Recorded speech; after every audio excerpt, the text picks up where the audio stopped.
sorry. This narrative is no longer in service. Please check your narrative and try again. Message 2021-0325. You're listening to Questionable Material, produced in New York by Jack Helmuth and Brian Sack. QMpodcast.com.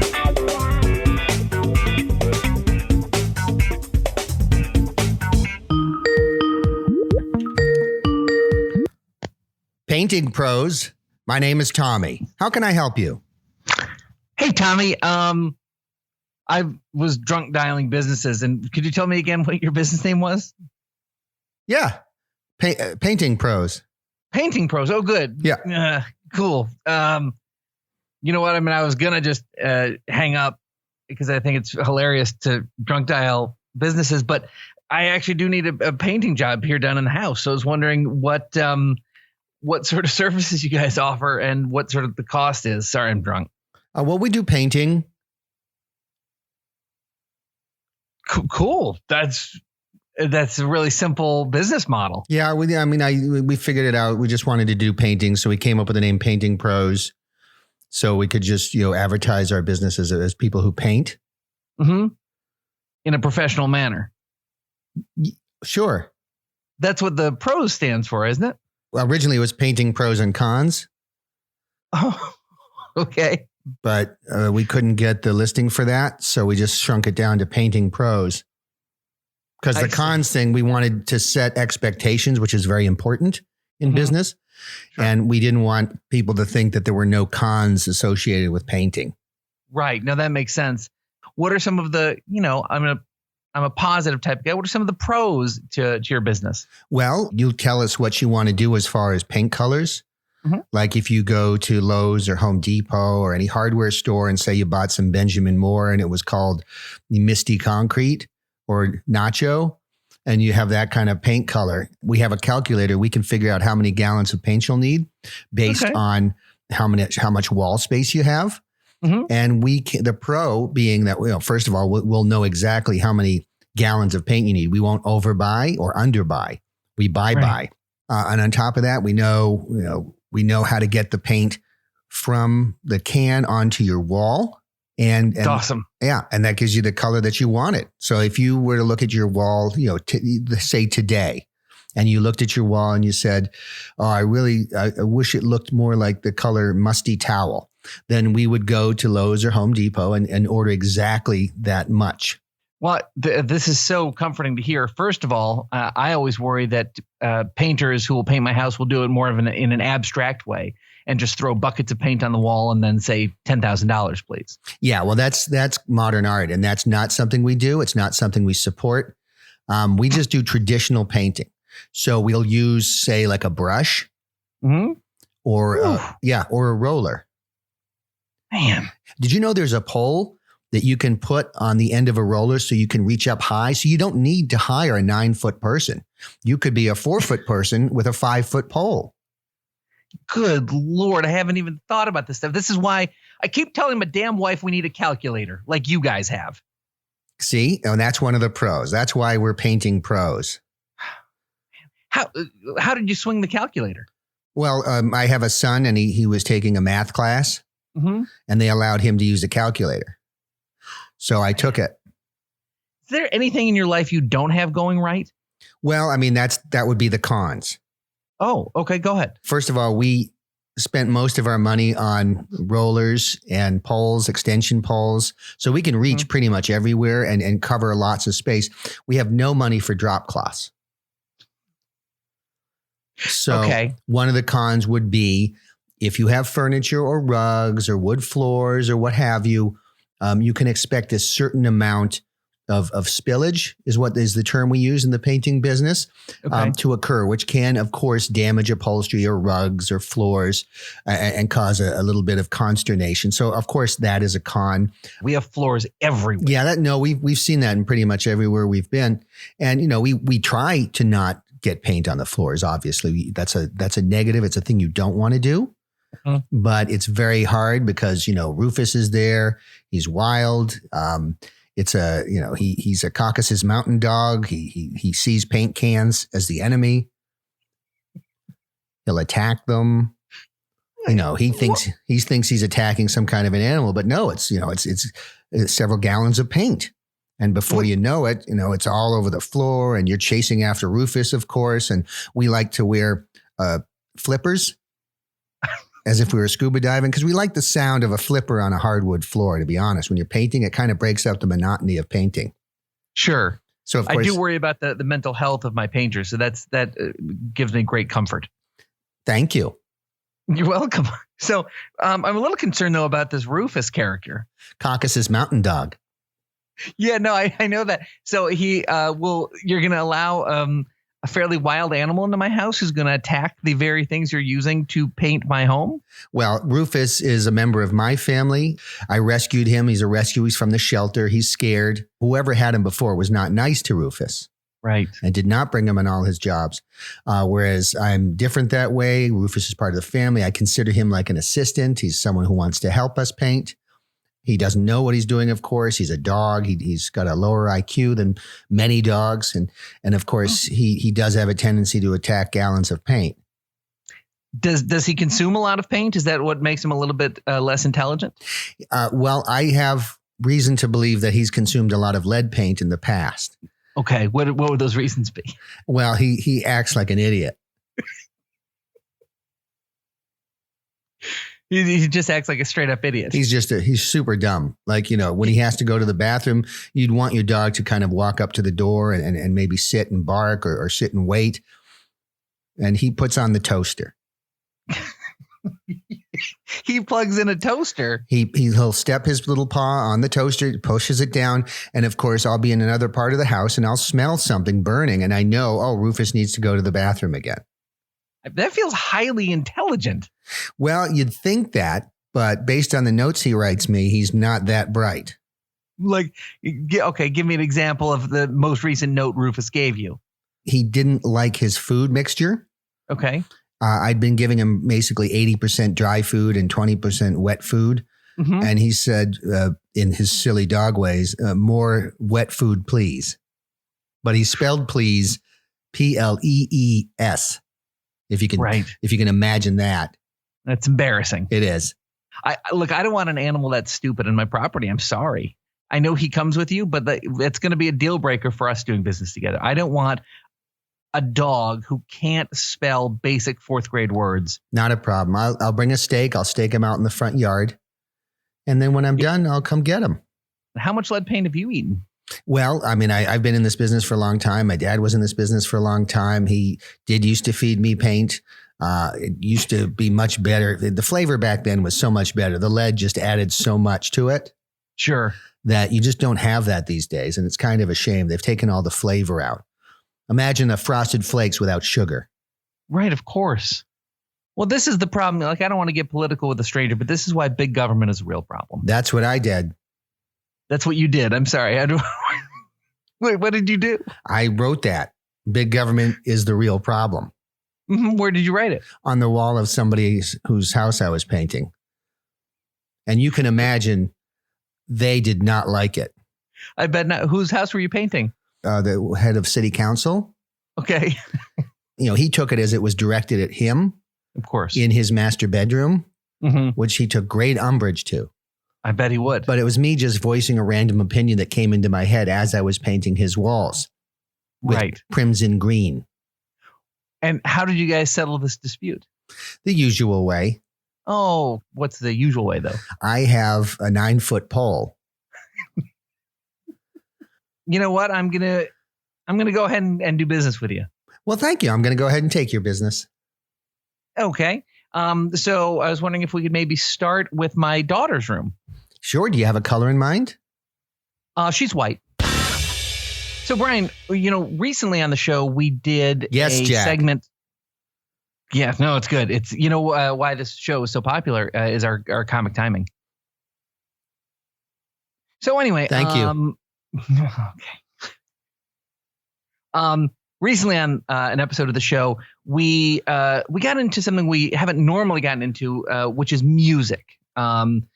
talking about music, and the segment was so popular with fans that I decided because you actually don't know this is coming, to do it again and use your area of expertise, which is all things music, to explain the lyrics of songs. I'm going to give you a track of a song, and because you have heard just about every album in existence, you're going to tell us what the track of the song is about.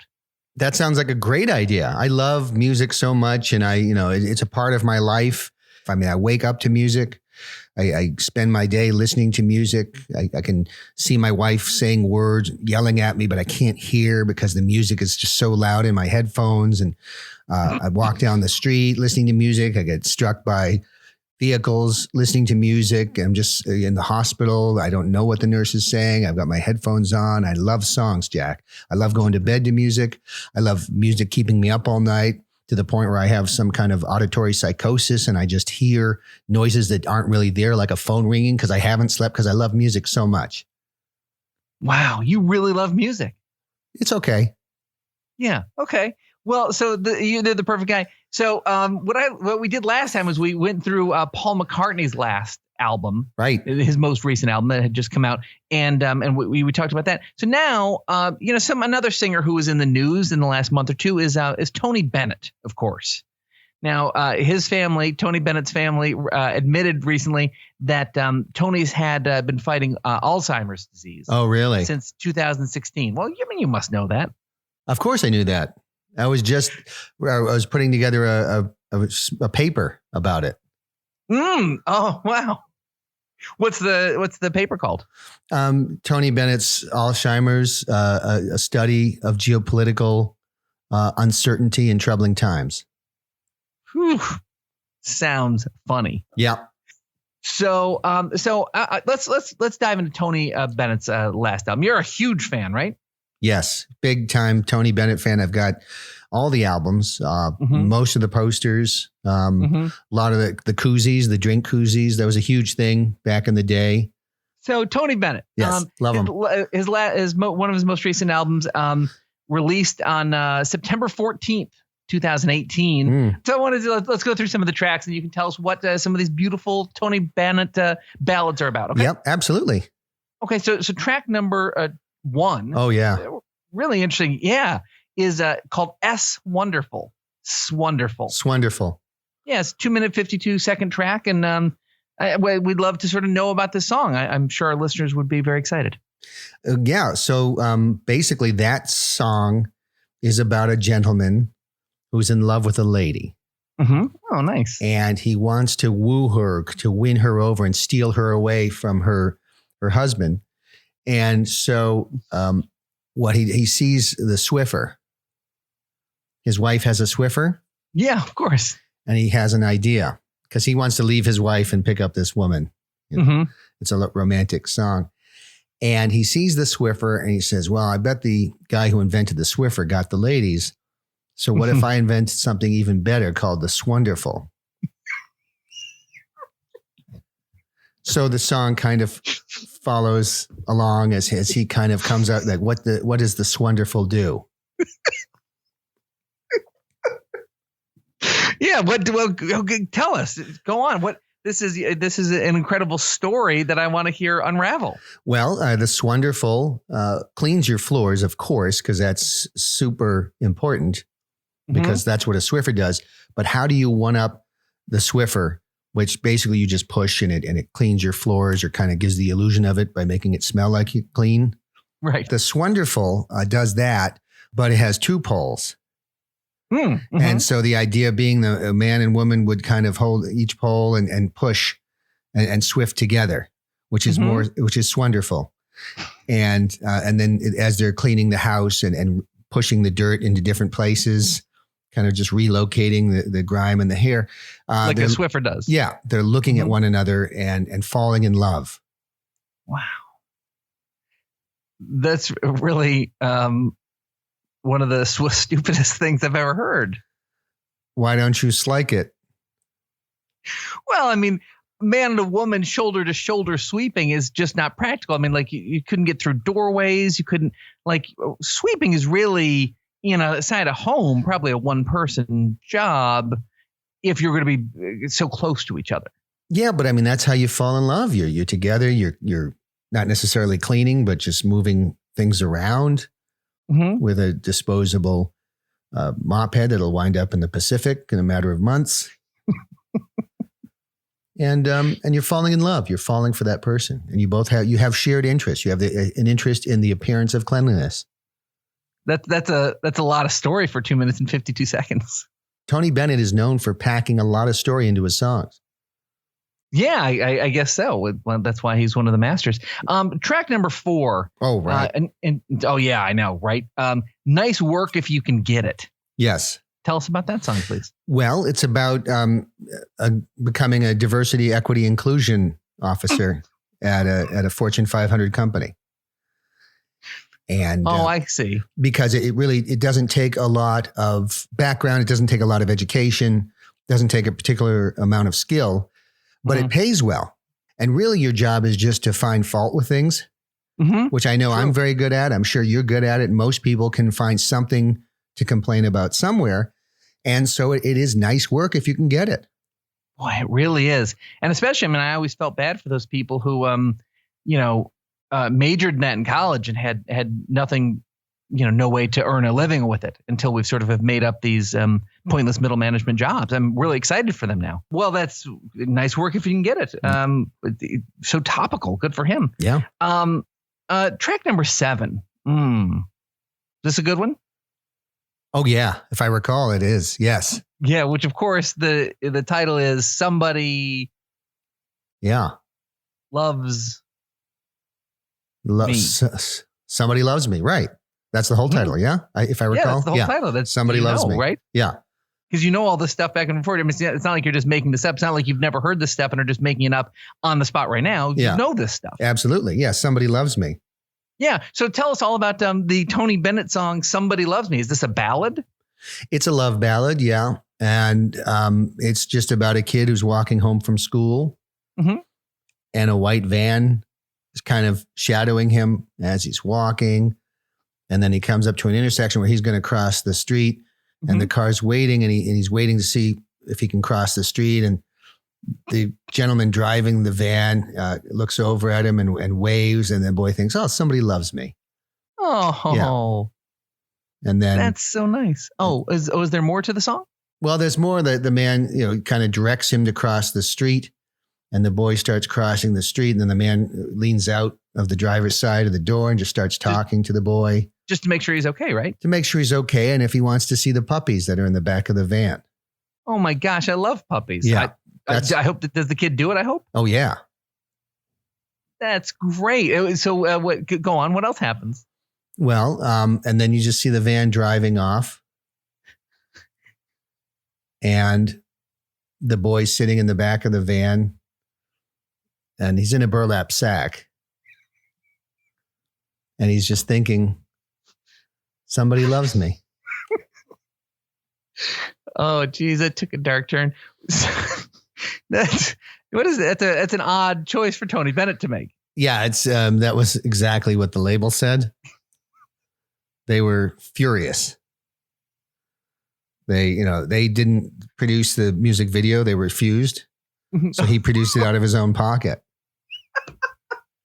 Like even in 2018, when music videos aren't that big a thing anymore, he had such passion about this song that he felt that the video needed to be made. Yeah, he was adamant that it needed to be made, and people said it was dark and creepy, and what the hell are you doing? And he just said it was a story that needed to be told. What was the casting of the video? Well, Val Kilmer as the van driver. Uh-huh. And then just a kid they literally threw in the back of the van. So okay. So they were casting the video as they shot it. Yeah, so it's an uncredited child. And it says in the credits, it just says uncredited child. They nicknamed him Screamy. But why? Well, because he was vocal. He was vocally against being thrown into a van and driven off, and he was obviously very distraught when he was released on the side of the highway. Sure. which in retrospect was not the best place to drop him off. No, I would guess not. What happened to Screamy? Oh, well, he morphed. He morphed? Yeah. Into what? Squishy.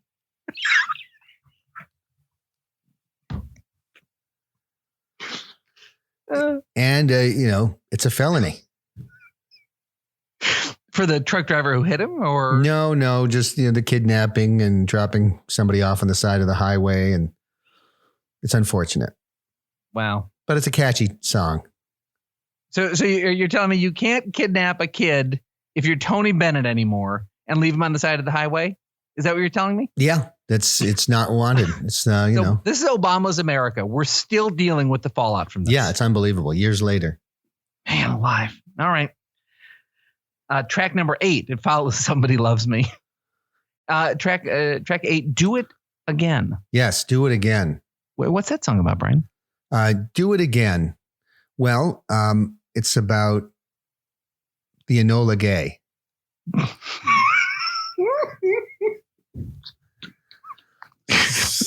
Cool. Yeah, so the pilots are flying. They're approaching Hiroshima. They look at each other because they're kind of nervous. They don't know what to expect.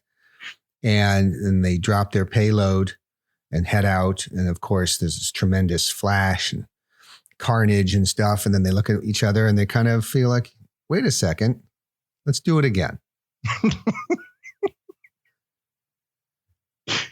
So, and again, this is off the Tony Bennett album, Love Is Here to Stay. That's right. Love Is Here to Stay. That's the name of the album. I forgot about that. Yeah. Love Is Here to Stay, released in late 2018. Yeah. And he wrote a song about the need or the desire to bomb Japan again with an atomic bomb. Yeah, because he was like, well, he did it once. They don't seem to be surrendering. Do it again. Yeah. Love Is Here to Stay. That's the album. If you ask him, I mean, he would say this is his favorite album because he's standing in the shower with a basket of strawberries and he's not quite all there. He's not certain what he's doing. Mm-hmm. So he will say that this is his favorite album and then he'll point to the basket of strawberries and you want to tell him it's not an album. It's strawberries, but you feel bad. Yeah. He's a legend. For those people who are afraid we wouldn't do Alzheimer's jokes. I'm sorry to disappoint you. So, Brian, I'm sure you've seen that DC statehood is in the news a lot lately. Hey, Jack. Man, we're clicking today. We're like two people, making love. It's the time difference. It's because you're in New York and I'm in Florida right now. That is a good point. You do have to go through a bunch of time zones for these for this conversation to land. Yes. Yeah. No, that's very true. And how is Florida, by the way? I'm not disappointed.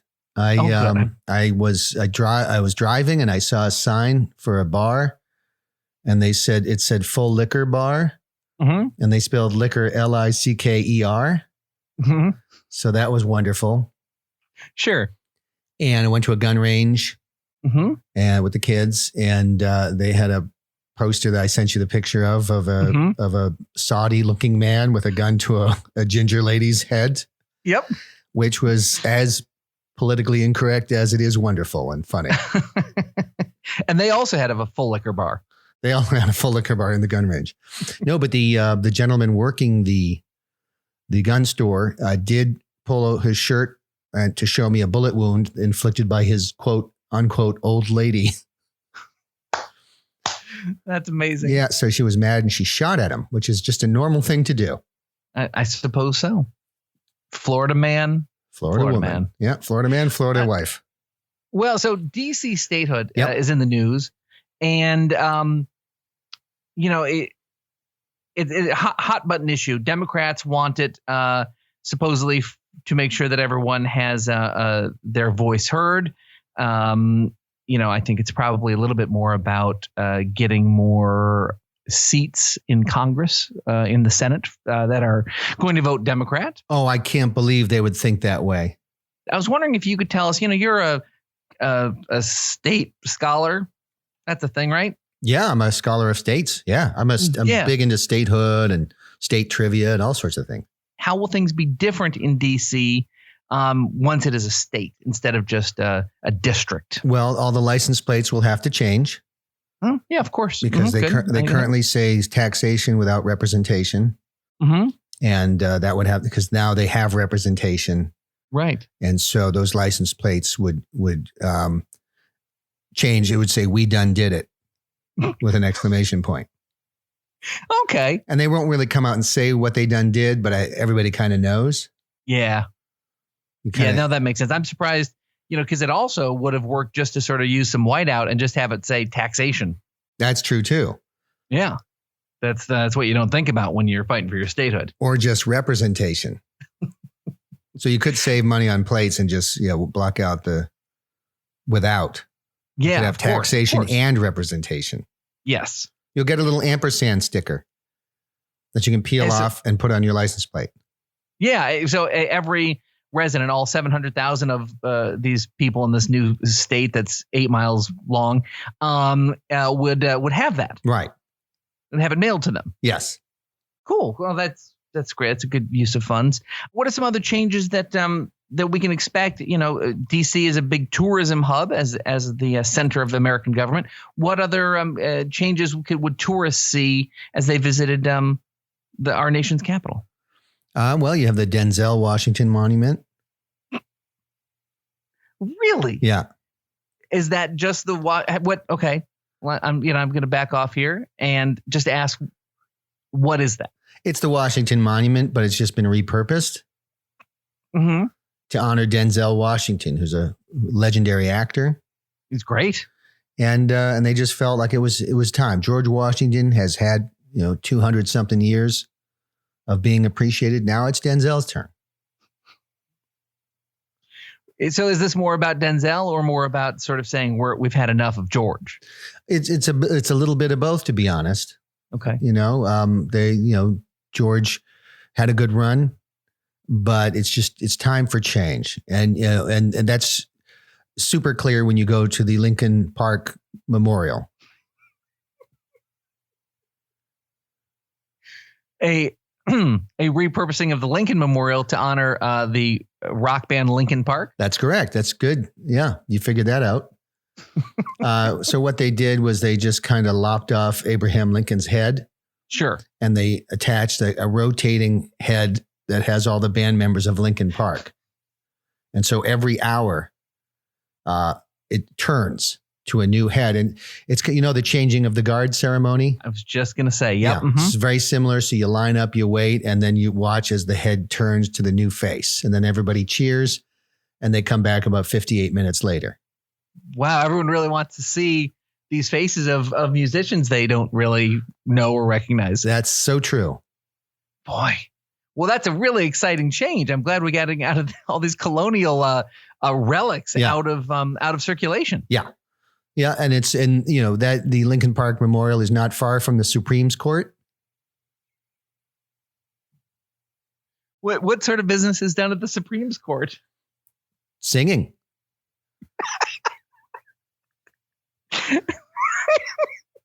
It's an animatronic band. Uh-huh. And they sing all the hits. All the hits. All the hits. Roe versus Wade. Yep. They created some new songs. Mm-hmm. Mr. Abortion, stay away. That kind of stuff. Yeah, no, that's directly from the Roe versus Wade lyrics. Yeah. Well, you do know a lot about music. That still holds true even in other bits. Love music. Man, that's really impressive. What sort of changes are going to be done? One of the top attractions in the former District of Columbia, now the state of Washington, D.C., is the Smithsonian Museum. Yeah. So many of America's great artifacts and relics of the past are located there. What sort of changes can we expect there? It'll be the Smithsonian Air and Space and Rap Museum. Oh. So you're going to have, you'll have the Apollo 11 capsule. Okay, cool. Brilliant. And then next to that, it'll be wax statues of Run DMC and their contributions to music. Okay. Yeah. Which are great, substantial. Yeah. You'll be able to stand next to like the Saturn V rocket engines that are enormous. That's awesome. Yeah. In comparison to a statue of Tupac Shakur, who's just, he's dwarfed in front of these engines. Of course. Now, is it a statue or did they just find the body? Yeah, it's Tupac, and they've preserved him in argon, just like the Constitution. So there's no decomposition. That's good. I find so many museum goers don't want to see rap stars decomposing. Yeah, that stuff is best left to the North Koreans and the Chinese and the Russians. Yeah. Well, boy, it's an interesting choice to sort of combine these fields into one museum. Yeah, it is. I mean, it's an interesting choice to combine a small town into a state. If you think about it. Jack. Yes, Brian. As you know, as a podcast grows its audience, sponsors come up. And of course, I say, absolutely, we'll take it. And they say, well, hold on a second. We need Jack to read on air the script first to see if it's something we want to pursue. Okay. Yeah. We did this once before. I sort of, it didn't go well, but so I'm very anxious to get some money coming in for this podcast. This is vitally important. It is important, and it's a great opportunity. They recognize that there's a lot of potential here. And so we have a company that's interested in being a sponsor. They would just like you to read their spot. Yes, great. I'd love to. Let's do it. And as long as you honor their product and you don't laugh or anything, then we're going to get paid. We're going to get some moolah, as we say in the podcasting business. Yes, I'm so excited. So just send it to me so I can read it ahead of time because I haven't read it yet. That's why I won't laugh or cry or do anything. That's the thing. They just want you to read it cold. They don't want you to pre-read anything, and that's how they do it in advertising. Is that true? I know you worked in advertising, so I will trust you, but it seems strange. I know it's strange. Okay. It's coming your way. Yeah, I heard that sound. I guess so. Okay. All right. This won't be a problem. How bad could it be? It's just some ad copy for like a Whopper Jr. or something, right? All right, Brian, I got it. I've opened it up and I'm ready to go. Just tell me when you're ready. Start reading. Okay, here we go. Questionable Material with Jack and Brian is brought to you by Perdue Chicken. In 1939, Frank Perdue had a dream to produce the world's finest wines using vines taken from the most prestigious vineyards in France. But then a chicken killed his dad.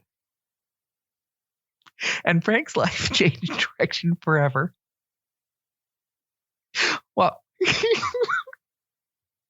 while caressing the bloodied body of his departed father, Frank promised his dad's spirit that he would become a chicken. Promised his dad's spirit that he would become a chicken Hitler, laying a path of death and devastation that continues to this day. That's why Perdue chicken breasts are literally ripped off of live chickens in front of in front of their screaming chicken families. Perdue chicken wings are harvested with no anesthetic and absolutely no mercy. The death of any chicken brings a smile to Frank Perdue's face, and Frank will only use urinals that have chicken pictures in them. And while Frank Perdue realized that his beloved Pappy Perdue was murdered in a single act by an individual musket-bearing chicken, he holds all chickens accountable for that crime and will not rest until all chickens are rooted out and destroyed. Fuck you, chickens. Perdue Chicken, available in most supermarkets, even crappy ones like Price Chopper and Piggly Wiggly. Oy. All right. God, the unnecessary vulgarity. Their copywriters thought it was necessary, but it's doesn't matter, vulgar or not. There's no money to be made from Perdue. I mean, is that really my fault? I mean, don't tell the backstory. Just talk about how your chicken is delicious. No antibiotics or whatever. We are at the mercy of the ad people. They tell us what they want us to say. We're basically like puppets. They put the words in our mouths. Unfortunately, those words came out not so serious from you, and it's going to cost us. But we have another potential sponsor. Okay, good. Sorry. It's okay. It happens. I wish I could read these ahead of time. That's what really just gets me. Yeah, it's just a thing. It's an advertising thing. Cold reads is what it's at. That's what David Ogilvy used to say. Okay. But to rip the breasts off the chicken while they're alive. That seems terrible. I didn't know they did that. That's changed the chicken for me. I might switch to Beyond Meat.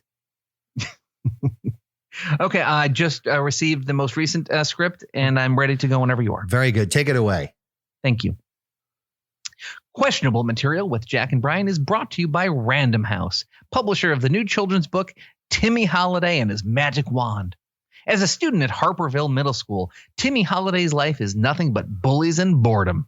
But when he discovers a magic wand that can trigger spontaneous menopause, things are bound to change. Watch the bullied become the bully as Timmy and his dog Lulu Bell completely shut down the reproductive systems of girls and women for no reason. Timmy Holiday and His Magic Wand, a story about childhood, small towns, friendship, and the ability to wreak devastating biological havoc on innocent people for no discernible reason. Available now as an ebook or paperback in the Fantasy Spontaneous Menopause section. Okay. I guess it goes without saying that we didn't get that one. Yeah, I guess it does. Man, Random House is all in on that book. It sounds, I'm actually kind of tempted. It sounds like my kids read books and that seems like right up their alley.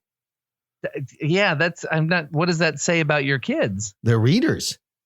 Yeah. Okay. That's an interpretation of what your kids are. That is one interpretation. All right. Well, I guess we won't be getting a free copy of that book. Jeez. That's the other thing. Not only do we not get the money, but I love the free swag that comes in the entertainment industry. Yep. Well, speaking of free, here's another script. Oh, cool. You just got to read it respectfully and right. Just do a good thing with it. Don't show me up on the show. Give me that note afterwards. I'm embarrassed enough as it is. I'm embarrassed too. Great. Okay. I just received the script. Yeah. This one looks fairly short. I'm sure I can nail this one. Take her away. Okay. Questionable Material with Jack and Brian is brought to you by HarperCollins, publisher of Lady Vengeance. Monica Jessup was a beloved middle school teacher with a loving new husband and her whole life ahead of her until a psychopathic student destroyed her ability to have children. Join Monica on a quest for justice as she valiantly pursues the remorseless maniac responsible for triggering her spontaneous menopause, utterly destroying her reproductive system and her marriage for no reason. This book may be too graphic for some ages, as the cathartic ending involves the disembowelment of a middle school boy. Lady Vengeance, available now in paperback or as an ebook. Oh, paperback. Yeah, paperback. Did I say paperback or paperback? You said paperback, but people know what it means. It doesn't matter anyway. We're not selling any of these because they're going to. HarperCollins wants nothing to do with us now. I mean, to lose all the big publishing houses in one episode is a blow. I'm going to be honest. That's just a bummer. And it seems like the publishing wars have gotten heated up. Feels a little personal. It does, yeah. All right, another potential sponsor just sent your way. Well, I'm excited that we have 4 great options here. And this one, I'm focused. No shenanigans. I'm ready to go. I've opened it. I've not read it. Let's do this. Please take her away. Okay. Questionable Material with Jack and Brian is brought to you by Simon & Schuster, a publishing powerhouse for 97 years. Simon & Schuster is proud to announce the newest book by youth psychologist and PTSD expert Amy Adrecker. Overcoming Trauma explores the root causes of PTSD in middle school children, as well as ways to overcome it. The book features insight, analysis, and interviews with PTSD survivors, from bullied middle school kids, middle schoolers, and young adults who suffered spontaneous menopause, and witnesses of an unprecedented classroom disemboweling. Overcoming Trauma, in stores and online now. Okay.